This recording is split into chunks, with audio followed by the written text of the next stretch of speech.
Magandang araw o gabi sa inyo. Naway nasa maayos kayong kalagayan, pati na rin ang mahal nyo sa buhay. Mr. Narrator, tawagin nyo na lang ako sa pangalang Helena. Tubong Bicolana at pinanganak sa probinsya ng Albay. Meron akong 4 na anak at 2 sa kanila ay kambal. Mapalad din ako sa aking napangasawa dahil napakasinop ito at mabait. 47 anyos na ngayong kasalukuyan at dito kami naninirahan sa Sampaloc. Ang kwentong ibabahagi ko sa inyo ay naganap sa taong dekada 90. Nasa 20 anyos pa lang ako ng mga panahong yon. Taong 1976 sa buwan ng Enero ay nakatakda ang pag-iisang dibdib namin ng nobyo kong si Benito. Ilang buwan din itong nanligaw sa akin bago ko tuluyang sagutin. Sa mahigit 1 taon naming relasyon ay hindi ito nagbago ng pakikitungo sa akin at likas na sa kanya ang pagiging maginoo. Kahit na matagal na kaming magkasintahan ni Benito ay hindi ko pa rin sinusuko ang aking dangal. Hanggang dumating ang sandali na yayain ako nitong magpakasal. Gayunpaman, kahit na matagal ko ng nobyo si Benito ay hindi ko pa nakikilala ang kanyang mga magulang. Ni minsan kasi ay hindi pa ito nagbabakasyon sa kanilang probinsya simula nung magtrabaho ito sa lungsod ng Maynila.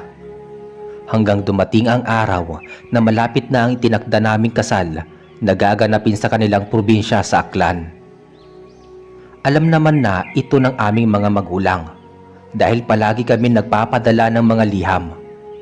Noong mga panahong yon, hindi pa uso ang cellphone at tanging liham o telegrama lang ang nagsisilbing komunikasyon ko sa mga magulang.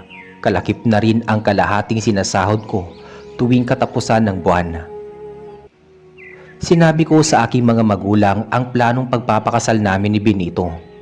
Matagal na ring alam ng aking ama at ina ang tungkol sa amin ng aking nobyo dahil palagi ko itong sinasama sa liham tuwing magpapadala ko ng sulat. Mr. Narrator, nung mga panahong yon ay pareho kaming nag-resign sa trabaho ni Benito. Dahil napag-usapan namin na doon kami maninirahan sa kanilang probinsya. Nabanggit kasi ni Benito sa akin na meron silang babuyan at isa sila sa nagsusupply ng mga karne sa kanilang palengke. May natanggap naman kaming malaking pera bilang kabayaran sa ilang taon naming pamamasukan sa pabrika ng tela. Bago kami tumungo ng Aklan ni Benito, ay lumuwas din ng Maynila ang 2 kong kapatid at 1 kong pinsan na halos puro babae. Dahil nais kong may makasama ako roon sa probinsya ng aking nobyo, sinabi rin ng 2 kong kapatid na babae na susunod na lang sila sa aming mga magulang patungong Aklan. Sapagkat 1 linggo pa ang lilipas bago kami tuluyang ikasal. Nang makarating kami sa Aklan ay sinundo kami ng kuya ni Benito, lulan ang isang lumang jeep na pagmamay-ari mismo ng kapatid ng aking nobyo. Halos mahigit 1 oras din ang dumaan bago namin marating ang kanilang baryo. Agad naman kaming ipinakilala ni Benito sa kanyang mga magulang at iba pa niyang mga kapatid. Halos kamag-anakan niya ang ilang mga kabahayan na naninirahan doon sa kanilang barangay. Subalit isang bagay ang labis kong ipinagtataka kung bakit puro kadugo ng aking nobyo ang mga nakatira sa nasabing baryo.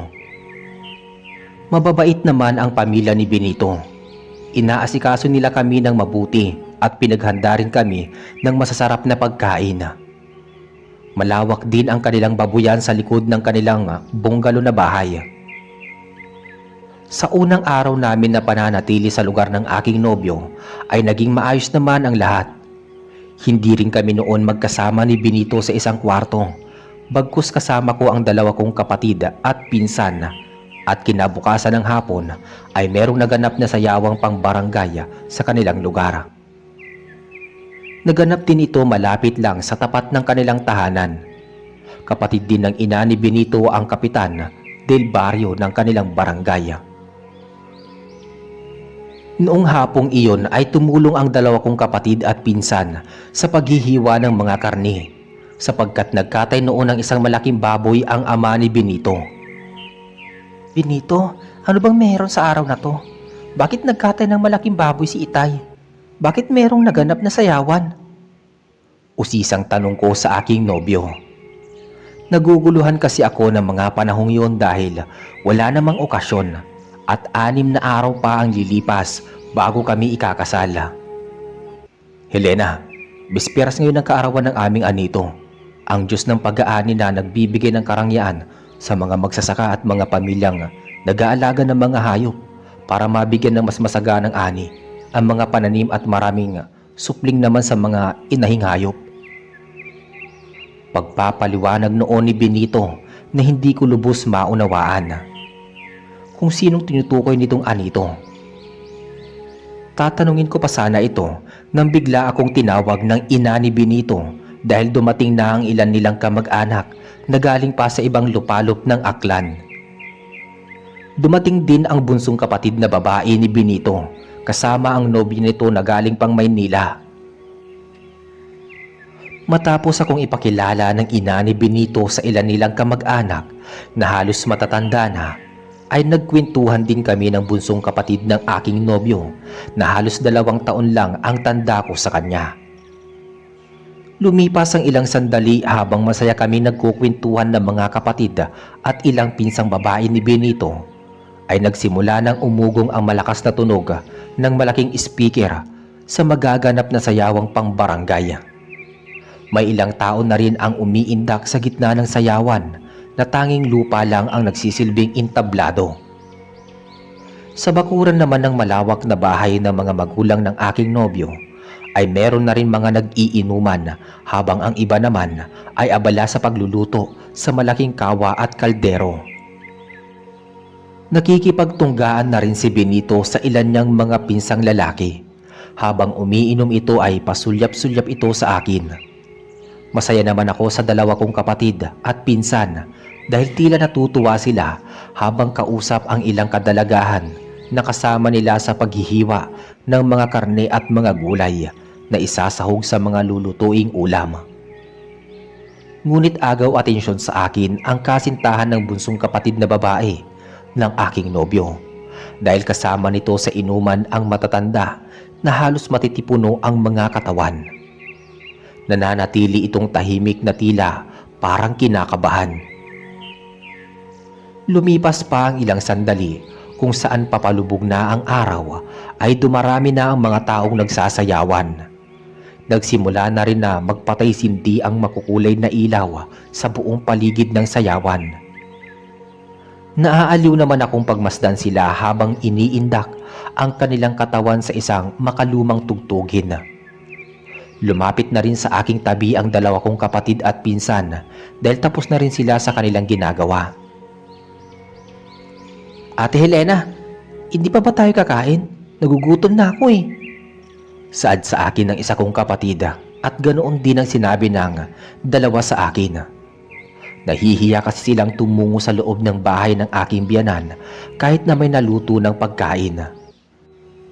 Nang sabihin nila ang bagay na yon, ay wala naman ang bunsong kapatid ni Benito dahil nagpaalam ito sa akin na may pupuntahan lang saglit.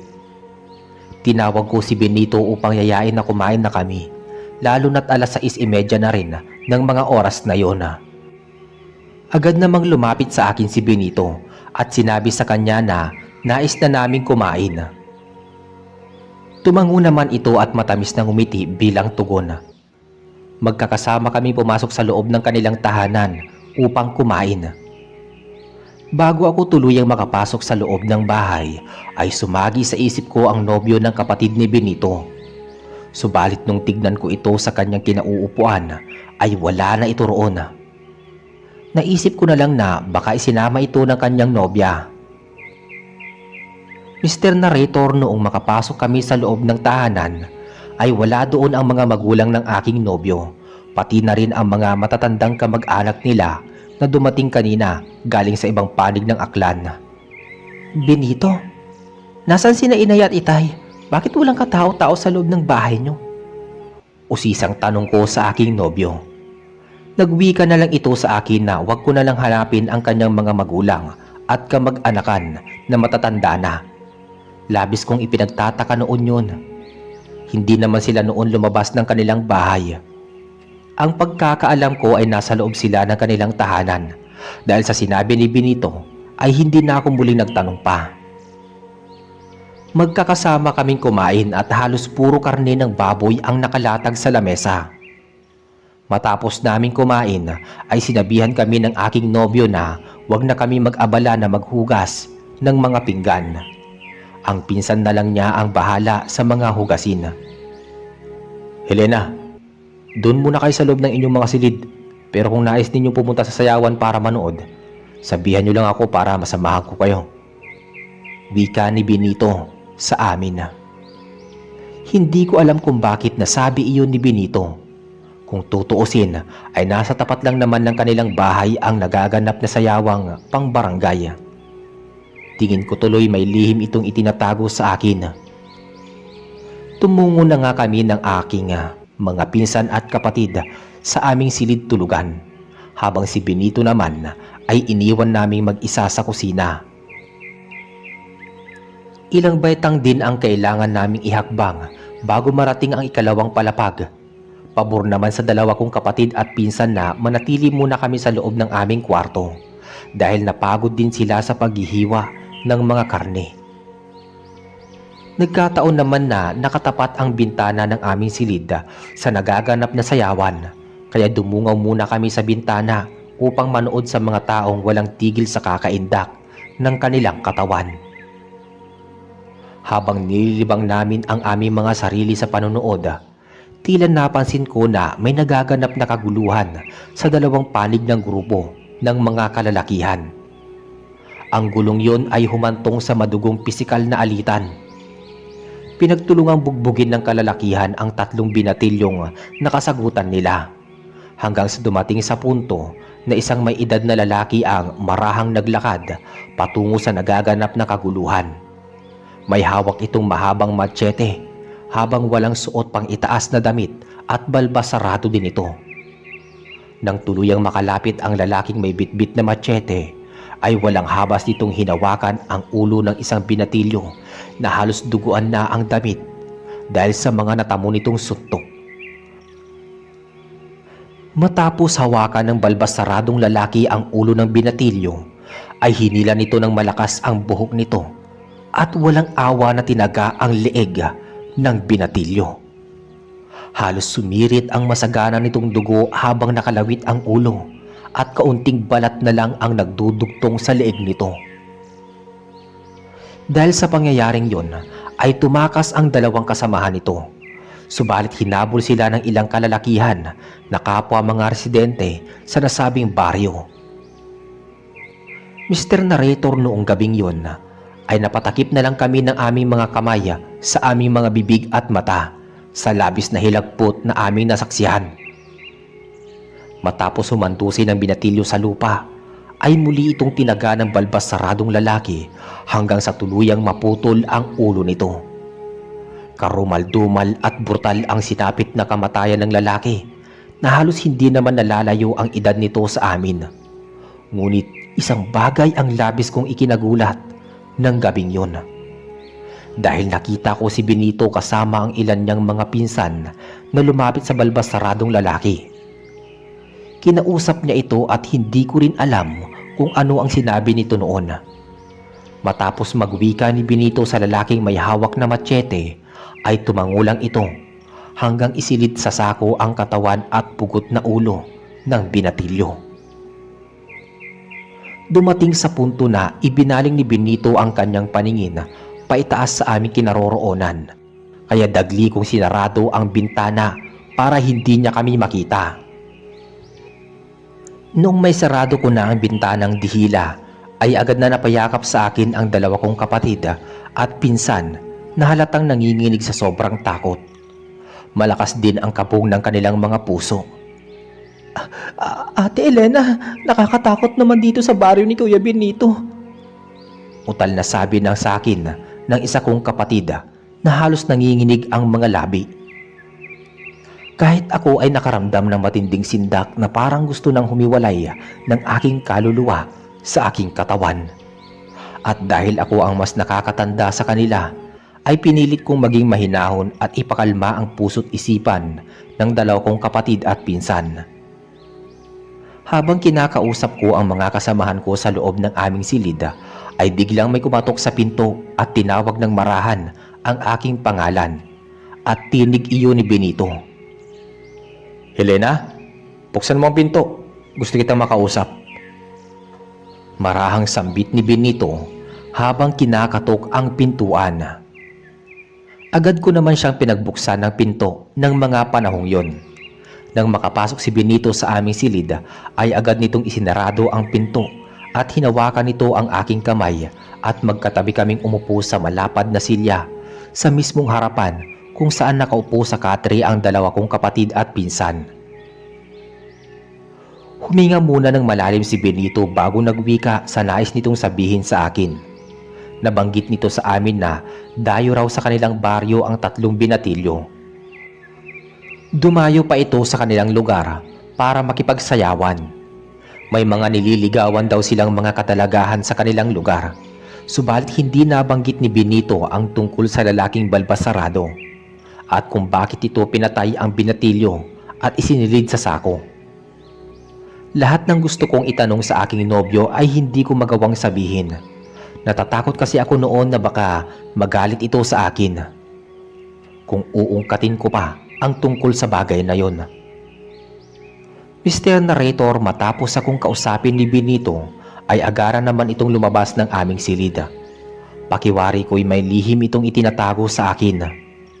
Tila nababalot ng misteryo ang kanilang baryo. Hinabilin din sa amin ni Benito na kung maaari ay manatili lang kami sa loob ng aming silid. Hindi raw ito kampante kung aaligid kami sa labas ng kanilang tahanan. Magiging panatag lang ang kanyang kalooban pag naikasal na kami. Lahat ng kanyang sinabi ay hindi ko lubos maunawaan sapagkat wala itong malinaw na kasagutan.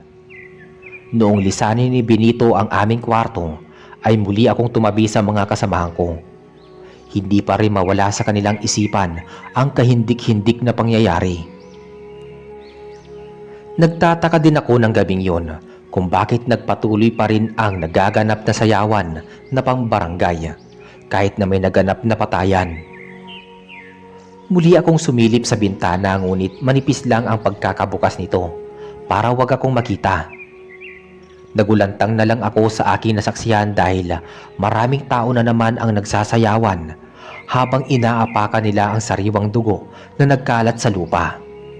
Sumagi rin sa isip ko noon na kung saan nila dinala ang katawan ng binatilyong pinugutan ng ulo. Nawala na rin ng gabing yon ang balbasaradong lalaki.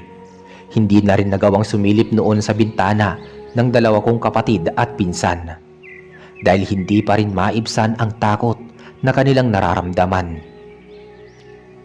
Kahit natatakot ang mga kasamahan kong babae ay hindi nila nagawang labanan ang mga antok hanggang sa tuluyan na nga silang nakatulog.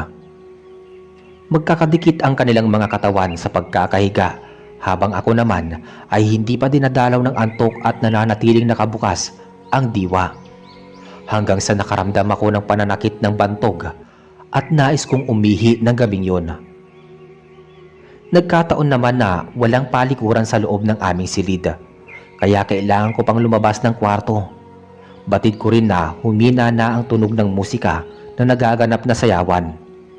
Ngunit wala pa ring tigil ang mga kaanak ni Benito sa pag-iinuman at halos malinaw kong naririnig ang kanilang mga halakhak.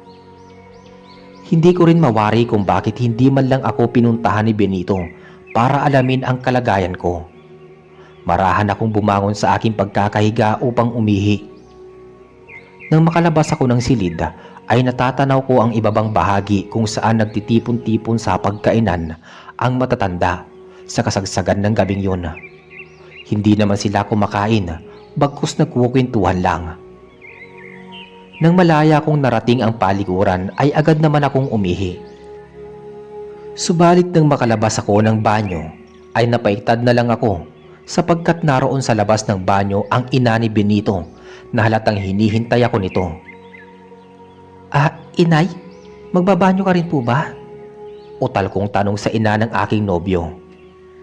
Nagtataka ako nung gabing yon dahil meron namang banyo sa ibaba ng kanilang tahanan. Helena, hindi ako gagamit ng banyo. Hinihintay talaga kitang lumabas. Sagot naman ito sa akin.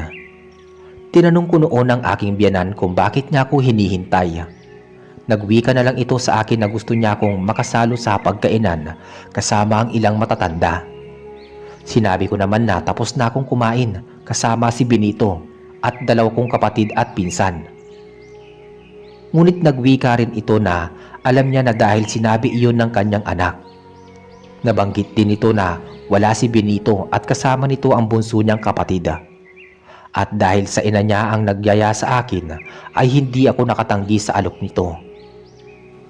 Kahit pabusog na ako ng mga sandaling yon at wala na rin akong ganang kumain. Mr. Narrator, noong makarating kami sa malapad na mesa kung saan nakaupo ang ilang matatanda na halos nasa 60 pataas na ang kanilang mga edad at puti na rin ang kanilang buhok, ay nakaramdam ako ng panlulumo sa aking katawan. Nahihiwagaan ako sa kanilang mga titig at tila nangungusap ang kanilang mga mata na parang may ibig ipahiwatig. Hindi ko naman alintana sa aking sarili kung bakit puro matatanda ang aking kahalubilo. Mariin nila akong pinagmamasdan habang nakangisi ng nakakakilabot. O Helena, tikman mo itong bagong lutong dinuguan. Masarap ito at malambot ang karne. Wika sa akin ng ina ni Benito. Napansin ko rin na halatang bagong luto ito sapagkat umuusok pa ito at naamoy ko ang mabangong aroma nito. Inay, ikaw ba ang nagluto nito? Maiksing tanong ko naman sa aking biyanan habang nauutal akong magsalita. Sinabi naman ito sa akin na siya ang nagluto ng dinuguan at halos kakahango lang niya sa apoy. Malapad itong ngumiti habang pinagmamasdan ako.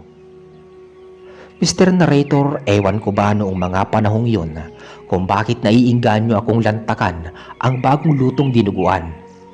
Tila nabighani ako sa kakaibang halimuyak nito na lumalabas sa usok. Halatang masarap ito at nakakatakam kainin. Sige na Helena, huwag ka nang mahiya. Tikman mo na ito. Wika naman ng isang matanda na halos kulubot na ang balat. Napansin ko rin na bahagya na tumulo ang laway nito sa gilid ng kanyang bibig. Nang titikman ko na ang bagong lutong dinuguan, ay halos lahat sila ay nakangisi ang mga labi habang pumipilantik ang mga daliri sa ibabaw ng lamesa. Akmang isusubo ko na ito sa aking bibig at biglang dumating si Benito at pinigilan ako nitong kainin ang nasabing dinuguan. Kinuha ng aking nobyo ang hawak kong kutsara na may lamang dinuguan at ibinalik sa malaking mangkok na aking pinagkuhaan. Nagwika itong bumalik na ako sa aking silid dahil malalim na ang gabi. Nakita ko rin sa mukha ng matatanda ang inis nila kay Benito dahil nakakunot ang kanilang mga noo habang nagngingit-ngitan ang mga bagang. Bago ako tuluyang bumalik sa aking silid ay magalang naman akong nagpaalam sa matatanda, lalo na sa aking biyanan. Matipid akong ngumiti bago tuluyang lisanin ang hapagkainan. Mr. Narrator, mag-isa rin ako na tumungo sa aking silid dahil kakausapin pa raw ni Benito ang kanyang ina. At habang marahan akong naglalakad paakyat ng hagdan, ay malinaw kong narinig ang pagalit na boses ng aking nobyo sa kanyang ina. Nang makapasok ako sa aking silid ay hindi ko na alam kung ano ang kanilang pinag-usapan. Mahimbing na rin ang pagkakatulog ng dalawa kong kapatid at pinsan. Noong gabing yun bago ako ilapat ang manipis na likod ko sa higaan, ay pinuntahan ako ni Benito sa aking silid at saglit kami nag-usap. Tinanong ko rin siya kung saan ito galing kanina. Hindi ko rin nakita nung gabing yun ang kasintahan ng bunsong kapatid ni Benito. Hindi rin inungkat ng aking nobyo ang pinag-usapan nila ng kanyang ina at ang matatanda tungkol sa dinuguan na naisipakain sa akin ng ina ni Benito. Lahat na lang ng bagay na pinag-uusapan namin ni Benito ay wala akong makuha na malinaw na kasagutan. Palagi na lang nitong nililihis ang aming usapan. Tila marami itong lihim na itinatago sa akin na gusto kong malaman at tuklasin. Subalit gayon pa man, ay lubos pa rin akong nagtitiwala kay Benito. Sapagkat alam ko nga, mahal na mahal ako nito at ganun din naman ako sa kanya. Matapos namin mag-usap ng gabing yun, inalayan ako ng halik sa labi ng aking nobyo bago ito tuluyang lumabas ng aking kwarto. Muli akong nahiga sa malapad na katre at saglit na nagmumuni-muni habang hinihintay ang pagbigat ng talukap ng aking mga mata. Hanggang sa tuluyan na nga akong nakaramdam ng matinding antok. Kinabukasan sa pagmulat ng aking mga mata ay halos tirik na ang araw. Nakahilata pa rin ang dalawa kong kapatid at pinsan sa katre. Noong mga panahong yun ay may sapin na malapad sa kutson ang aming hinihigaan. Marahan akong bumangon sa pagkakahiga at mariin na iniunat ang kamay pa itaas kasabay ng pagliyad ng balingkinitang kong katawan. Tumungo ako sa bintana upang buksan ito. Nang mabuksan ko ang dahon ng bintana ay bumungad sa akin ang nakakasilaw na liwanag ng araw. Subalit nagtataka ako noon kung bakit walang taong naglalakad sa kalsada. Iyon din ang araw ng kaarawan ng kanilang Diyos na tinatawag nilang Anito. Ang Diyos ng pag-aani.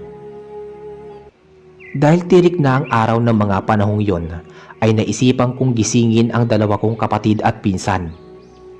Nakakahiya sa mga magulang at kapatid ni Benito na nakahilata pa sila sa kanilang higaan. Napamulat silang lahat nang tapikin ko ang kanilang mga balikat. Romantikang sinabihan ko sila na maghilamos na rin ng kanilang mga muka. Dahil bababa kami ng bahay para sa agahan. Matapos naming ayusin ang aming mga sarili ay agad kaming lumabas ng silid at bumungad naman sa amin si Benito. Malapad itong ngumiti at hinagkan ako ng halik sa pisngi.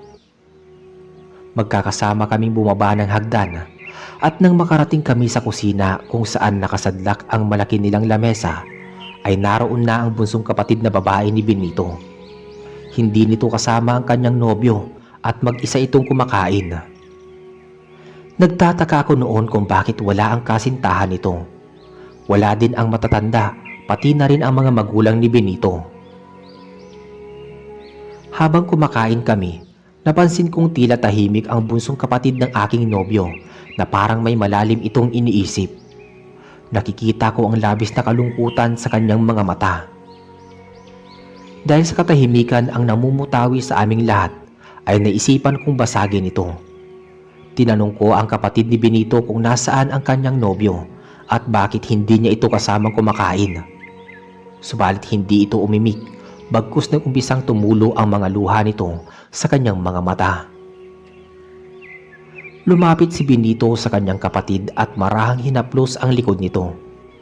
Ramdam ko na malapit sila sa isa't isa kahit na ilang taon silang hindi nagkita. Matapos namin kumain ay ipinasyal kami ni Benito sa kanilang baryo kasama ang kanyang bunsong kapatid. Ngunit naguguluhan pa rin ako kung bakit walang katao-tao sa labas ng kanilang barangay. Benito, nasaan ang mga kababaryo mo? Bakit walang katao-tao sa labas ng barangay? Tapos, halos lahat ng bahay dito nakasarado? Usisang tanong ko sa aking nobyo. Helena, mahal, naroon silang lahat sa aming kapilya sa bukana ng kakahuyan at nag-aali ng dasal kay Anito. Sagot naman ni Benito sa tanong ko. Habang nililibot namin ang buong lugar, ay nakikita kong nawiwili naman kami ng dalawa kong kapatid at pinsan dahil maganda ang mga tanawin. Dinala niya kami sa malinaw at malinis na dalampasigan na napalilibutan ng mga bungang kahoy. Meron ding malawak na palaisdaan at sakahan ng mga pinya at mais. Benito, mahal, malapit lang ba ang kapilya rito? Tanong ko muli sa aking nobyo. Malayo pa, Helena. Ang kapilya dito, nasa kabilang bahagi yun ng aming baryo. Maiksing sagot ni Benito at halatang iniiwas kami nito sa lugar na iyon. Namangka rin kami noon para aliwin ang aming mga sarili. Magiliw naming dinadama ang preskong hangin na nanggagaling sa malagong kakahuyan sa magkabilaang gilid ng dalampasigan. Bagamat nananatiling tahimik pa rin ang bunsong kapatid ni Benito, batid kong hindi mapanatag ang damdamin nito. Noong mga panahong yon, matapos kaming ipasyal ni Benito sa kanilang lugar, ay nabawasan ang pangamba na aming nararamdaman buhat sa nangyaring patayan kagabi. Nakadama din kami ng kaginhawaan at nakita ko ang banayad ng ngiti sa mga labi ng dalawa kong kapatid at pinsan. Matapos namin maglibot-libot sa dalampasigan lulan ang bangkang disagwan, ay muli kami bumaba sa bangka at marahan na naglakad patungo sa gilid ng pampang upang bumalik sa bahay ng mga magulang ni Benito. Habang tinatahak namin ang daan pabalik sa bahay ng mga magulang ni Benito, ay may nakasalubong kaming mga taong nakasuot ng puting abito. Ito'y damit na tanging pari lang ang dapat na sumuot. Nakasuot din sila ng puting bandana sa ulo at may nakasabit sa kanilang leeg na isang kwintas na nakabaliktad ang krus. Dahil sa senaryong yon, ay maraming bagay ang pilit kong itinitimbang na dapat kong kalkulahin. Tila nababalot ng hiwaga at misteryo ang baryong kinalakhan ng aking nobyo. Hindi kasi gawain ng isang normal na tao ang magsuot ng abito. Kinilabutan din kami ng dalawa kong kapatid at pinsan dahil muli naming nakita ang balbas saradong lalaki. Ganon din ang kasuotan at maraming tilamsik ng sariwang dugo ang suot nitong puting damit. Binati ni Benito pati na rin ang kanyang kapatid ng kanilang mga kababaryo. Nagmano pa nga ang aking nobyo at bunso nitong kapatid sa isang matandang lalaki na halos namumula ang gilagid. Hanggang sa namilog na lang ang aming mga mata dahil tinawag nila itong Kapitan Quago, ang mismong kapatid ng ina ni Benito. Kahit kinakabahan kami ng mga sandaling yon, ay magalang naming binati ang kapitan at nagmano na rin kami. Ngumiti lang ito sa amin at banayad na hinaplos ang aming mga buhok. Matapos naming batiin ang Kapitan Del Barrio, ay nagpatuloy na kami sa paglalakad hanggang sa marating namin ang malawak na koral ng bahay ng mga magulang ni Benito. Naroon na rin sa loob ng bahay ang mga magulang at ilang kapatid ng aking nobyo, pati na rin ang mga matatanda. Hinubad na rin nila ang mga suot nilang abito at nakalagay iyon sa mahabang sofa kasama ang puting bandana.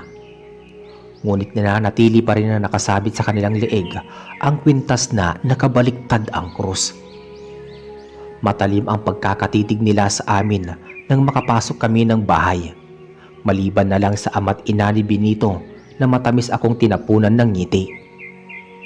Bagamat nakikita ko sa mga mata ng dalawa kong kapatid at pinsan na halatang hindi sila mapanatag tuwing nakikita nila ang mga matatanda. Napaka-weirdo kasi nilang kumilos buhat nang dumating sila kahapon. Gayunpaman ay nakapagpakita naman ng paggalang sa matanda ang mga to. Nagmano kami sa kanilang lahat, lalo na sa mga magulang ng aking nobyo. Benito mahal, tutungo muna kami sa aming silid. Maliligo na rin kami matapos naming magpahinga. Napagod din kami sa paglilibot sa inyong baryo. Sambit ko sa aking nobyo matapos naming magmano sa kanyang mga magulang. Tumango naman ito bilang tugon. Bago namin maihakbang ang mga paa sa hagdan, ay muli kong sinulyapan si Benito. Lumapit ito sa kanyang ama at ina na halatang may sinasabi ito sa kanila. Habang ang bunsong kapatid naman ni Benito ay nananatiling tahimik at naupo sa isang sulok na halatang naiirita ito sa mga matatanda. Saglit kaming nagpahinga sa loob ng kwarto habang nagkukwentuhan. Sa 2 araw na pananatili namin sa baryo ni Benito ay hindi kami mapanatag. Makalipas ang ilang minuto, isa-isa kami nagtungo sa banyo para maligo. Matapos naming maligo lahat at nakapagbihis ng damit ay muli kami tinawag ni Benito upang mananghalian. Ewan ko ba nung mga panahong yon ay parang ayaw ni Benito na makasabay namin sa pagkainan ang matatanda. Tila gumagawa ito ng paraan para maiwasan namin sila. Wala rin ng mga sandaling yon ang bunsong kapatid at mga magulang ng aking nobyo. Aniya, may pinuntahan daw sila kasama ang ilan nitong kapatid. Maliban na lang sa matatanda na naroon sa balkonahe at abala sa kanilang pag-uusap. Sa mga lumipas pang mga oras at araw na iyon, ay nanatili kami na nasa loob ng tahanan. Ayon na rin sa kagustuhan ni Benito. Samantala, hindi ko na muling nakita pa ang anino ng nobyo ng bunsong kapatid ni Benito na labis ko pa rin ipinagtataka. Naisip ko tuloy na baka agad itong bumalik sa Maynila, kaya malungkot din ang dalagang kapatid ng aking nobyo. 5 araw na lang na pagpupunyagi ay ihaharap na kami ni Benito sa altar. At sa mga susunod pang mga araw ay darating ang aking mga magulang at iba ko pang kapatid na panganay para dumalo sa magaganap na seremonya. Mr. Narrator, akala ko noon ay magiging maayos na ang lahat. Subalit noong araw na iyon ay isang lihim ang aming nasaksihan tungkol sa tunay na pagkatao ng pamilya ni Benito, pati na rin ang buong nasasakupan ng kanilang barangay. Kinahapunan kung kailan papalubog na ang araw ay nagpaalam sa akin si Benito na may pupuntahan lang. Nagwika ito na huwag kaming lalabas ng bahay habang hindi pa siya dumarating. Dahil kami lang ang naiwang 4 sa loob ng tahanan ay malaya kami nakakakilos. Umalis din kasi noon ang mga magulang ni Benito kasama ang matatanda. Dahil hinabilin sa amin ni Benito na huwag lalabas, ay naisipan naming libangin ang aming mga sarili. May nakita kaming sungka na nakapatong sa ibabaw ng maliit na antigong aparador, kaya't naisipan namin maglaro. Dinala ko ang sungka sa aming kwarto at doon namin nilibang ang aming mga sarili. Nagkaroon din kami ng maliit na pustahan para kahit papaano ay maging seryoso ang aming laro. Habang abala kami sa paglalaro ng sungka, ay nakarinig kami ng maraming yabag na nagmumula sa labas. Nakasarado din ang bintana ng aming silid ng mga oras na yon. Saglit naming itinigil ang paglalaro at manipis na binuksan ang dahon ng bintana upang alamin ang nangyayari. Para kasing may nagaganap na prosesyon o Santa Cruzan ng gabing yon, Mr. Narrator. Napamulagat na lang ang aming mga mata nang matanaw namin ang kaganapan sa labas ng nasabing kalsada. Maraming tao ang naglalakad patungo sa silangang bahagi kung saan nakasadlak ang kanilang kapilya. Lahat sila'y nakasuot ng puting abito at may tulakbong ang mga ulo. May mga dala din silang pulang kandila habang marahan na naglalakad. Hindi namin maaninag ang kanilang mga mukha dahil sa tulakbong na nakabalot sa kanilang ulo, at halos hindi rin namin matukoy kung alin sa kanila ang babae o lalaki dahil sa maluwag na puting abitong kasuotan nila. "Ate, kinikilabutan ako. Tumatayo ang balahibo ko." Nauutal na sambit ng isa kong kapatid. "Sino ba kasi ang sinasamba nilang Diyos? Bakit may dala silang baligtad na krus?" Aniya naman ang pinsang ko. Kahit ako ay walang malinaw na kasagutan sa kanila, gulong-gulo na rin ang isip ko. Samot-saring mga bagay na rin ang naglalaro sa aking isipan. Kinakalkula ko ang mga kaganapan upang timbangin at siyasatin. Dahil sa aking kuryosidad ay sinabihan ko ang 2 kong kapatid at pinsan na palihim silang sundan. Hindi naman sila sumang-ayon sa aking kagustuhan at natatakot sila na baka may mangyaring masama sa amin. Kabilin-bilinan kasi ni Benito na huwag kaming lalabas ng bahay habang hindi pa siya dumarating.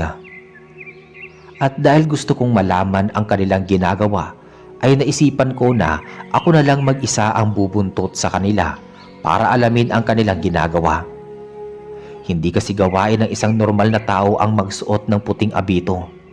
Gawain iyon ng isang kulto na sumasamba sa demonyo. Agad kong kinuha ang makapal kong jacket at dagli kong sinuot. Buo na ang desisyon ko na sundan sila patungo sa kanilang paroroonan. Tila naawa sa akin ang dalawa kong kapatid at pinsan, kaya wala silang nagawa kundi samahan ako. Bago kami tuluyang lumabas ng bahay, ay sinigurado namin na walang makakakita sa amin.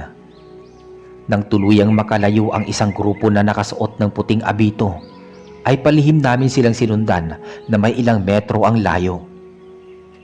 Maingat ang bawat hakbang ng aming mga paa, at doon rin kami dumaraan sa gilid ng kalsada kung saan maraming halaman ang nakahilera upang wag kami makita. Halos dinig namin noon ang tibok at pintig ng aming mga puso dahil sa katahimikan ng paligid. Nanginginig din ang aming mga katawan na halatang nilalamon kami ng sindak at hilakbot. Lumipas ang ilang minuto naming pagkakabuntot ay bigla silang lumiko sa isang makipot na daan kung saan may nakaharang na mataas na talahib. Halatang tagong lugar iyon dahil sa mga nakaharang na pananima. Nang marating namin ang pinaglikuan ng grupo ng mga nakasuot ng puting abito, ay bumungad sa amin ang isang malaking kapilya. Sa harap ng kapilya ay merong malaking bilog na tanging apoy lang ang nagsisilbing guhit. Ngunit ang umagaw sa aming atensyon ay ang nagkukumpulang tao sa gilid ng bilog ng apoy na halos lahat sila ay nakasuot ng pangpari. Malinaw na sa akin ang lahat ng grupo. Iyon ay samahang kulto dahil lahat ng kababaryo ni Benito ay naroon sa kapilyang iyon na nagsisilbi nilang kuta. Hanggang dumating sa punto na sabay-sabay nilang tinanggal ang tulakbong sa kanilang mga ulo. Hindi lang matatanda ang naroon kundi meron ding mga bata na halatang kaanib ng kanilang samahan. Bagamat isang bagay ang hindi ko lubos maunawaan, kung bakit wala doon ang pamilya ni Benito. Napaiktad na lang kami nang umugong ang malakas na tambol bilang hudyat na magsisimula na ang kanilang seremonya para sa kanilang sinasambang anito. Ate Helena, bumalik na lang tayo. Masama ang kutob ko na may mangyayaring hindi ka nais-nais. Turan naman sa akin ng isa kong kapatid. Saglit lang, may nais lang akong alamin. Maiksing sagot ko naman noon sa sinabi ng aking kapatid. Matapos umugong ang malakas na tambol ay biglang lumabas sa kapilya ang ilang bulto ng katawan at pamilyar sa amin ang kanilang mga muka. Dahil ang mga tao na lumabas sa nasabing kapilya ay walang iba kundi ang pamilya ni Benito, kasama ang balbas saradong lalaki at matatanda na halatang sila ang may mataas na posisyon sa kanilang samahan. Ngunit ang nagbigay kilabot sa aming lahat nang lumabas sa kapilya si Kapitan Cuago na halos wala man lang saplot sa buo nitong katawan. Nang makalabas ang Kapitan Del Barrio sa kapilya ay lumapit sa kanya ang ama at ina ni Benito habang hawak ang isang malaking gintong kopeta na naglalaman ng pulang likido. Ipinahid nila ito sa buong katawan ng kapitan pati na rin sa mukha nito. Matapos pahiran ng dugo ang katawan ng namumuno sa kanilang baryo, ay isang dalagita ang lumapit sa kanya at may hawak itong pinatuyong balat ng ulo ng baboy. Ang pinatuyong balat ng mukha ng baboy ang nagsisilbing maskara ni Kapitan Cuago. Lumuhod ang dalagita at hinalikan ang paa ng kapitan bilang pagpupugay.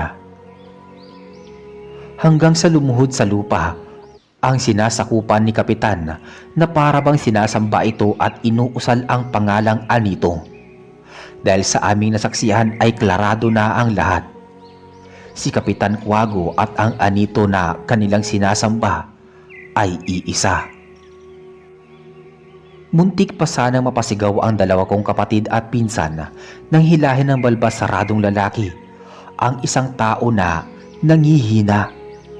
Ngunit nagulantang na lang ako dahil ang lalaking yon ay walang iba kundi ang nobyo ng bunsong kapatid ni Benito.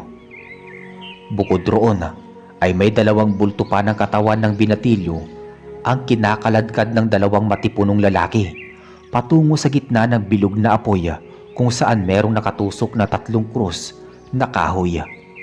Iyon ay nakabaliktad din.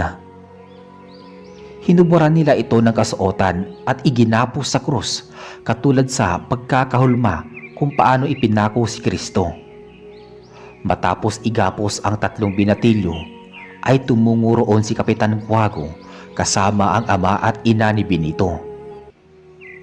Habang ang bunsong kapatid ng aking nobyo ay nananatiling nakatayo kasama ang matatanda at halatang nanlulumo ito sa hindi ko alam na kadahilanan. Napapaisip din ako ng mga oras na iyon kung bakit wala si Benito sa nagaganap na seremonya at pag-aalay. Ibinigay ng balbasaradong lalaki ang isang matalas na punyal sa kapitan, habang hawak ng ina ni Benito ang isang malaking gintong kalis. Nang mahawakan ni Kapitan Cuago ang punyal, ay lumapit ito sa isang binatilyo at walang habas na nilaslas ang lalamunan. Sumirit at bumulwak ang masaganang dugo sa leeg ng binatilyo, habang sinasalok naman ng ina ni Benito ang umaagos na dugo sa hawak nitong kalis. Halos nangingisay ang binatilyo habang nakatali ang kanyang mga binti at kamay. Tila ramdam nito ng nalalapit na niyang kamatayan habang hunti-unting nauubos ang kanyang sariwang dugo. Napayakap sa akin ang 2 kong kapatid at pinsan nang masilayan nila ang kahindik-hindik na pangyayari. Halos napaihin na nga sa salawal ang aking pinsan sa labis na takot.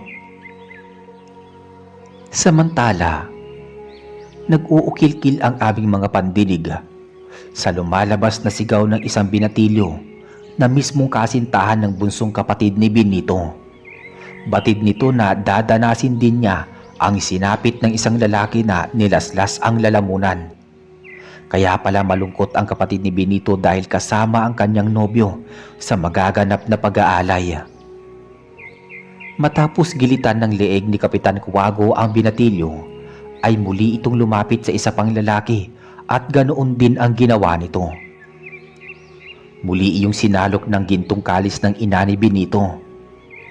Mr. Narrator, akala ko noon ay isusunod na ng kapitan ang nobyo ng kapatid ni Benito. Subalit pansamantala muna nitong itinigil ang kanyang ginagawa at inutusan ni Kapitan Cuago ang balbasaradong lalaki na kunin ang kalis na hawak ng ina ni Benito. Inilibot ng balbasaradong lalaki ang gintong kalis na naglalaman ng sariwang dugo.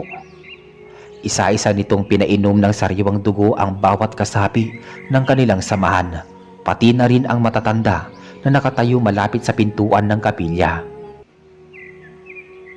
Nang mapainom ng dugo ang lahat ng kasapi, ay kinuha ng 2 matipunong lalaki ang bangkay ng 2 binatilyo at ipinatong sa isang mahabang lamesa na nagsisilbing sangkalan o katayan.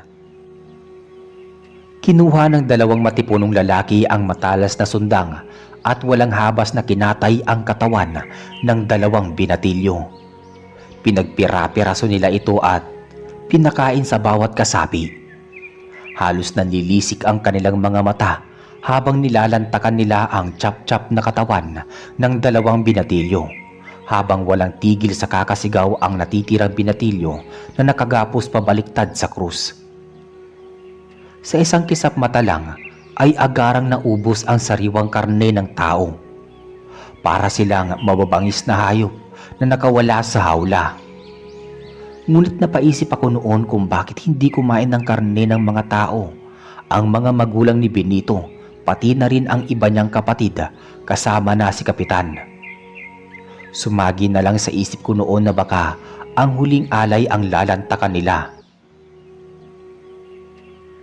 Tinawag noon ng kapitan ang bunsong kapatid ni Benito at nang makalapit ito ay ibinigay sa kanya ni Kapitan Cuago ang punyal upang siya ang humiwa sa lalamunan ng huling alay. Ngunit nagulantang na lang kami noong malinaw naming nasilayan na nanginginig ang kamay ng kapatid ni Benito na latang hindi ito kayang paslangin ang kanyang nobyo. Napaluhod ito sa harapan ng kanilang kapitan at nagmamakaawa na wag nang ituloy ang pagpaslang sa kanyang nobyo. Marami namang ibang binatilyo ang pwedeng ialay sa kapitan bilang bahagi ng kanyang kaarawan. Subalit mabalasik ang kapitan at hindi nakinig sa hinaing ng dalaga.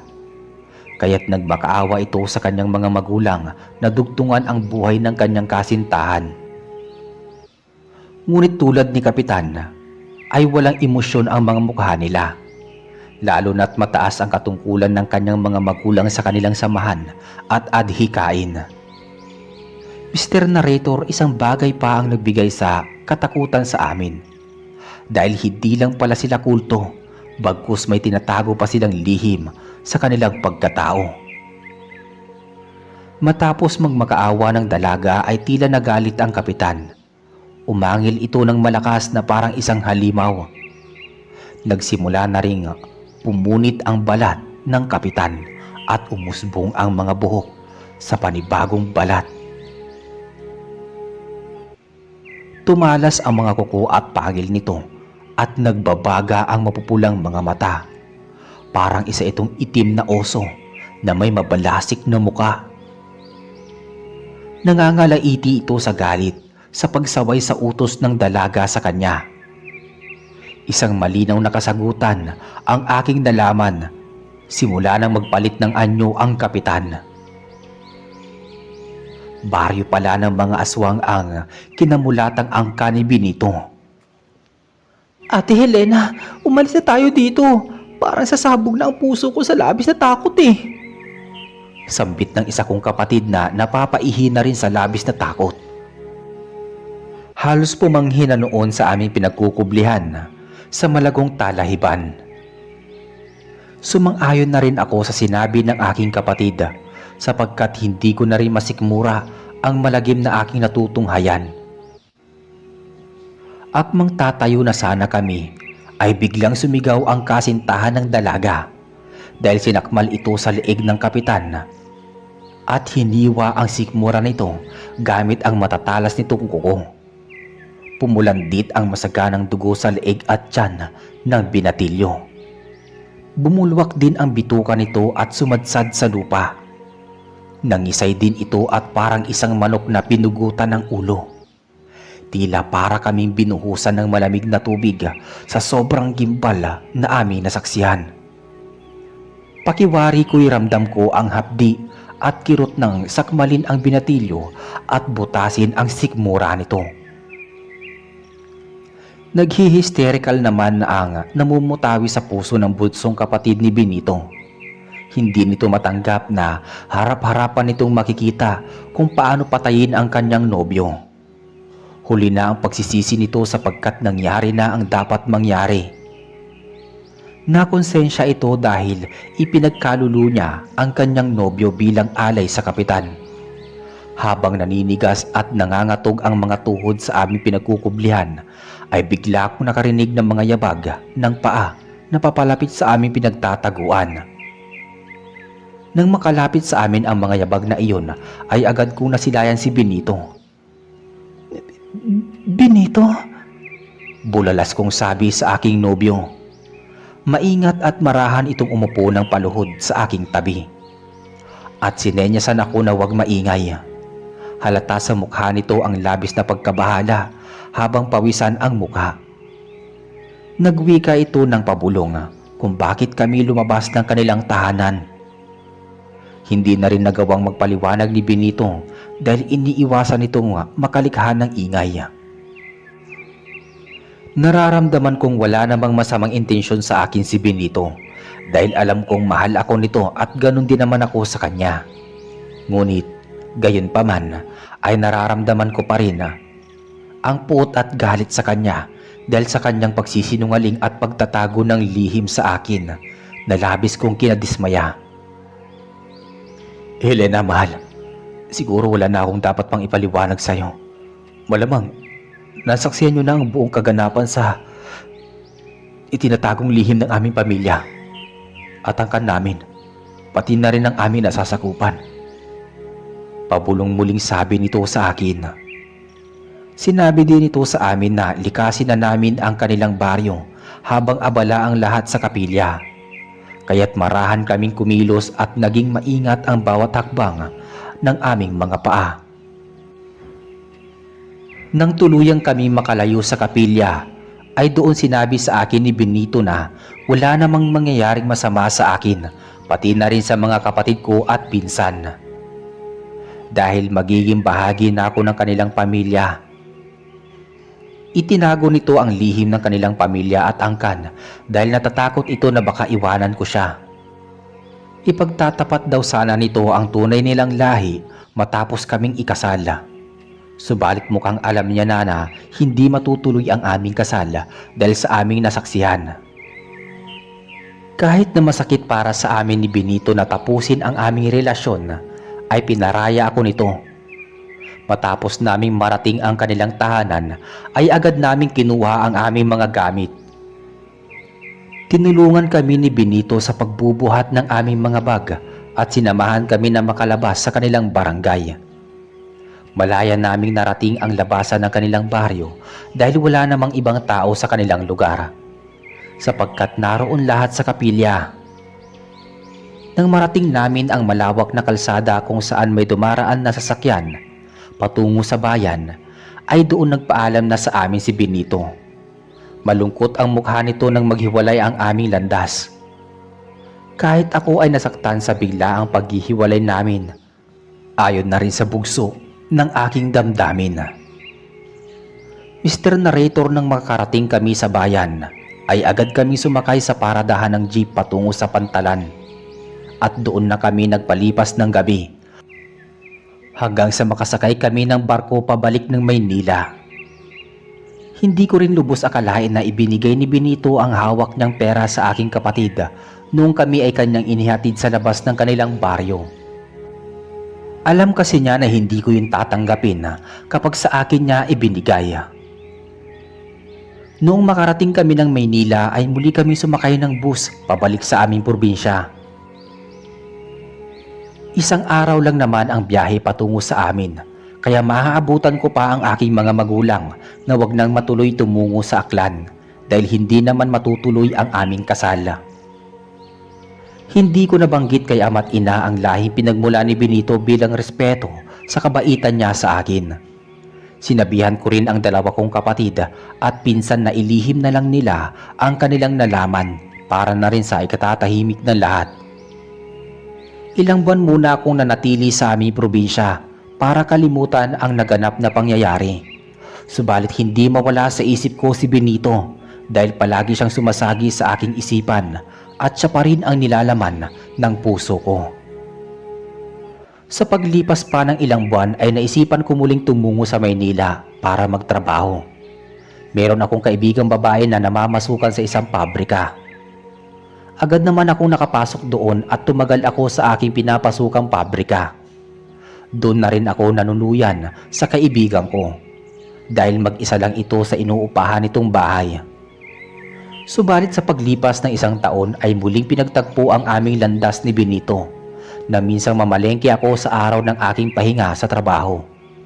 Tila tadhana na ang nagbigay ng paraan para muli kami magtagpo ng dati kong nobyo. Namasukan din ito sa isang pabrika. Saglit kami noon na nag-usap at isinalaysay nito sa akin na matagal na siyang narito sa lungsod ng Maynila.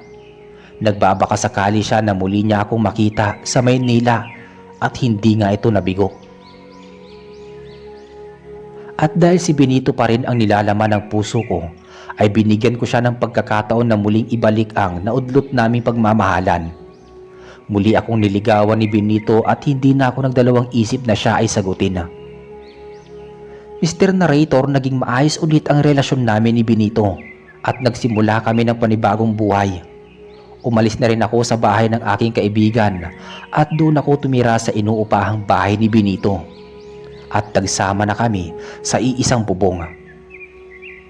Hindi na rin umuwi si Benito sa kanilang baryo at sa Maynila na siya tuluyang nanirahan. Sa paglipas ng panahon ay nabuntis ako ni Benito at biniyayaan kami ng kambal na anak. At lumipas pa ang ilang taon ay muli na naman akong nabuntis hanggang sa makabuo kami ng tinatawag na pamilya. Hindi lang basta pamilya kundi iisang masayang pamilya na may mabuting asawa na palaging umaagapay sa amin at hindi pinapabayaan. Si Benito ang una at huli kong minahal na lalaki hanggang ngayong kasalukuyan. Naging ulirang ina ako sa aking mga anak at pinatibay naman ng aking asawa ang pundasyon ng aming pamilya. Sana'y magbigay inspirasyon ito sa masusugid ninyong tagapakinig. Salamat Mr. Narrator at isa ako sa napili ninyo na ilathala ang aking istorya sa inyong programa. Sana'y marami pa kayong mga kwentong maibahagi sa inyong munting channel. Lubos na gumagalang, Helena.